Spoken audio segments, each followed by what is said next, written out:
Hey everyone, this is Sunlock24, and today I'm going to be showing you a way to just easily farm level 50 Marik, and also I'll show you, basically it's a deck revolving around the new skill that you're able to get after you defeat Marik level 50 twice. So let's go ahead and get into the first deck. Let me. I think it's with Yugi. I think it's you have to use the skill Destiny Draw, so you do need that particular skill. Alright, and here is the first deck. So with this one, it's extremely easy to farm Marik level 50. There's really nothing to it. All you really have to do is just pass your turn. I did find this deck on Duel Links .game.a.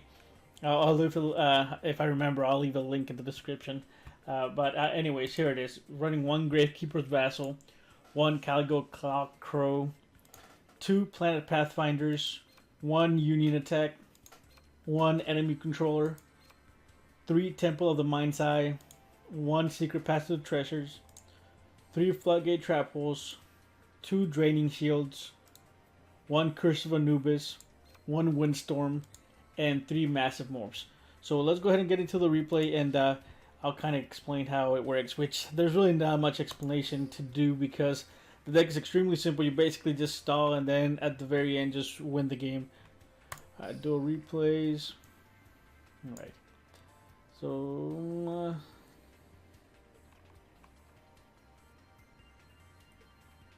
I'm going to go back, see if it'll refresh.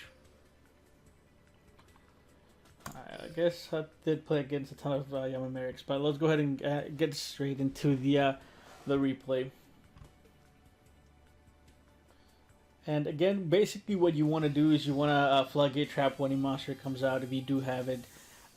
You also want to Massivemorph the Horus as soon as possible. And the key card here is the Temple of the Mind's Eye, I think it's called. And you want to play it as fast as possible. That's why you run the Planet Pathfinder, so you can go ahead and get to it.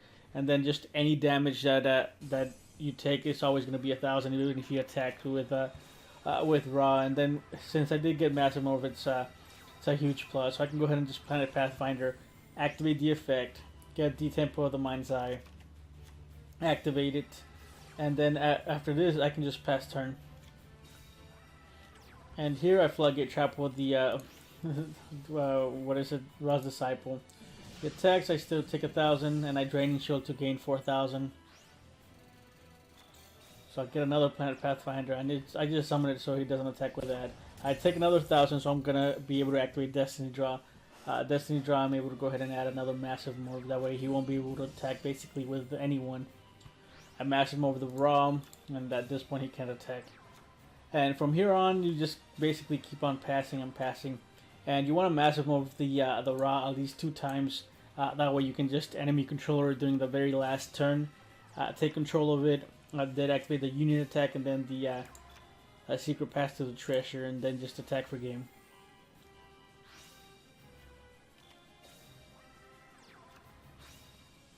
And again, it's just basically just passing turn and passing.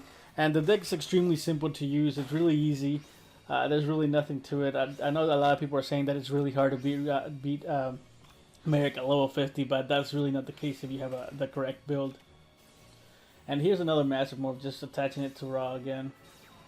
There's a Vassal, summon the Calico, especially summon the Calico Claw, tribute it for enemy control, get the Raw, activate Secret Pass to the Treasure on the Gravekeeper Vassal, Union Attack onto the Vassal, and then just basically attack directly from there, and then you'll be able to get anywhere from 8,000 to 10,000, just depending on the glossy cards that you run, or whatever it is that you do have. But the overall, everything, the deck's super simple, really straightforward. There's really no way that you can misplay this deck. And just play around it to where he can just go ahead and get you for 2,000 damage, so you can get whatever card that it is that you want to go ahead and draw. But anyway, the other deck that I'm using is, well, after I've defeated him twice, let me go ahead and get into it. Alright, so this is actually I try to make it to where it's as competitive as it can be, because the effect of Raw is actually, it's really good. Not the primary effect, but the secondary effect where you can pay 1,000 life points to destroy one monster, and I think this is the best deck for it.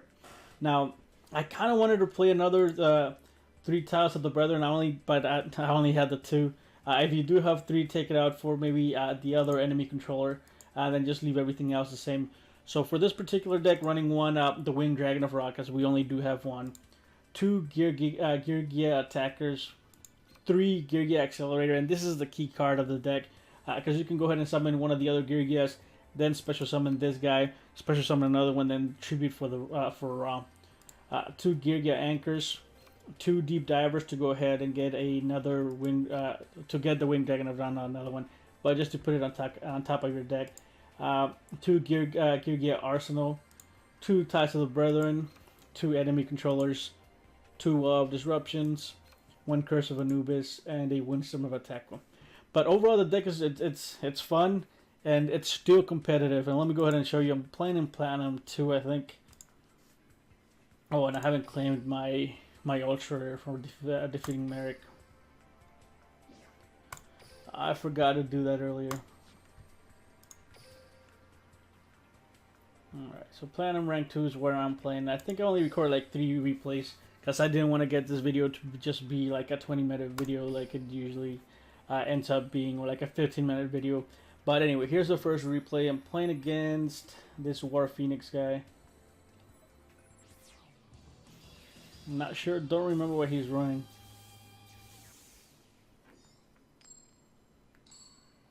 Alright, and I'm going first.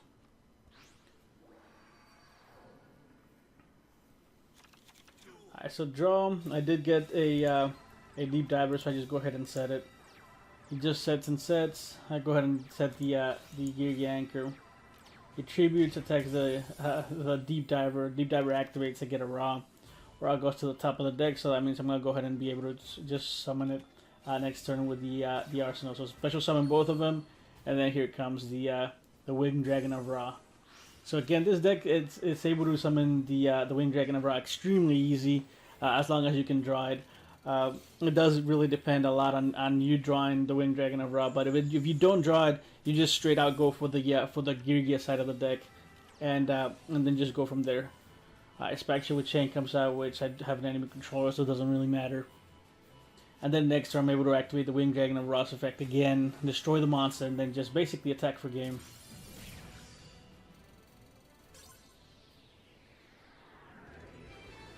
And there goes. Opponent's life reduced to 0.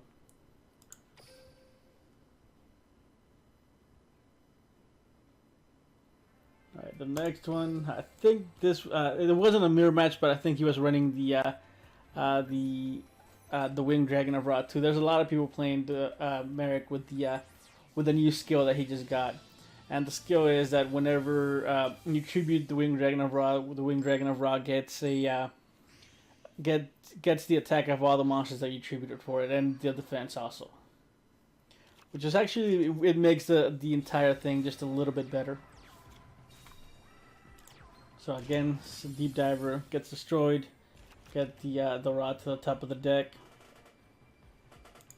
And I do have a Wall of Disruption, so I'm just playing with the Wall of Disruption, just trying to get rid of his monsters, and trying to where it survives another turn. And I activate the effect, summon the Arsenal, flip it, destroy the monster, then attack, and then attack. And again, like I said, if you can't summon the Winged Dragon of Ra, you always have the Geargia side of the deck to be able to like work with. There's that, and then the last one. And if you want to see more gameplay of this particular deck with this Yami Marik skill, just let me know in the comment section below, and I'll go ahead and record more for you guys. I didn't want to bore you with just like a ton of basically a lot of the same thing, because the deck is very repetitive, and you are always gonna see. And if you've seen like a lot of Geargia decks, it's basically the same thing. The only little twist again is with the Deep Divers and the Winged Dragon of Ra. And this is a replay of the farm deck. Well, I guess we're just going to go ahead and watch the replay of the farm deck. I think this is a second replay. I think I forgot to record that last game that I had. But anyways, that way you'll see that the farm deck does work really well. Again, Temple of the Mind's Eye, floodgate, traphole, and I don't know why I didn't record. I did. I do remember clicking that save button. So Destiny draw goes through. I get a draining shield just so I can go ahead and get more life points. So trading shield on that. I gain 4,000 more. And then from here I just pass. It does 1,000. That's another. And then I Massivemorph into the realm. That way you won't say that the deck doesn't work or whatever. It works. It's really consistent for some reason.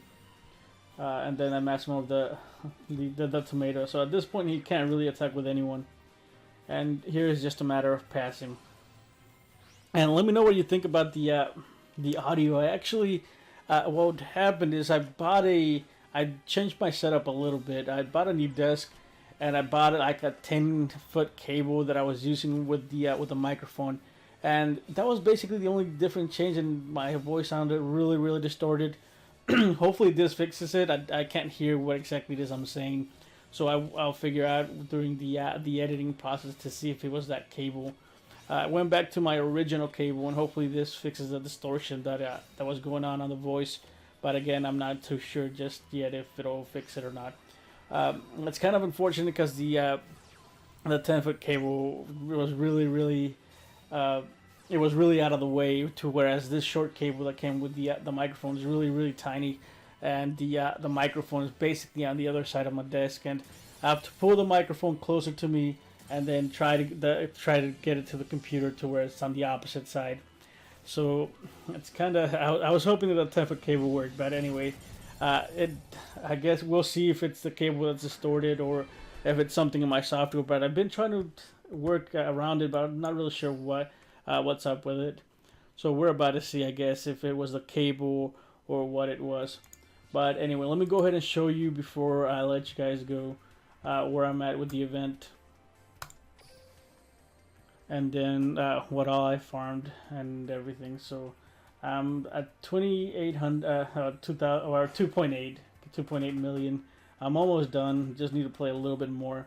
I'm still missing another Granadora. Let's see. And I think I have basically everything else. I'm just missing the one Granadora. Yeah, so I have the 3 Mask Beast, which I think I had this before, and then I got more copies of Visor Shock. I got another copy of Revival Jam. I did get just one copy of Humanoid Slime, which I think it's a higher or a lower drop rate than I think everything else. I did get another copy of Granadora, and then the other one was from the event. I got another Ross Disciple and another Magical Stone Excavation. But I am hoping to get another Granadora and 2 more Humanoid Slimes. Not that they really do much of anything. The Granadora could be maybe incorporated into some decks, but the slime, I don't think it really is really worth it. So I'll be fine if I don't get the Humanoid slime, but I do want a 3rd Granadora. So let's see. Alright, so I do have to go to with someone else. But anyway, let's go ahead and leave it there. Again, if you do have any questions or comments, do feel free to leave them in the comment section below. If you are enjoying my videos, I'd truly appreciate it if you guys subscribe. And if you did enjoy this video, leave a like. It really does help out. I didn't think that the likes helped that much, but it seems that whenever you do leave a like, there's I think the algorithm that YouTube is using, it does make it to where it's put in front of more people, so more people can watch it. So it doesn't take that long just to leave a like. So if you did enjoy this video, go ahead and leave a like. It'll help me out a lot. And I guess I'll see you guys next time.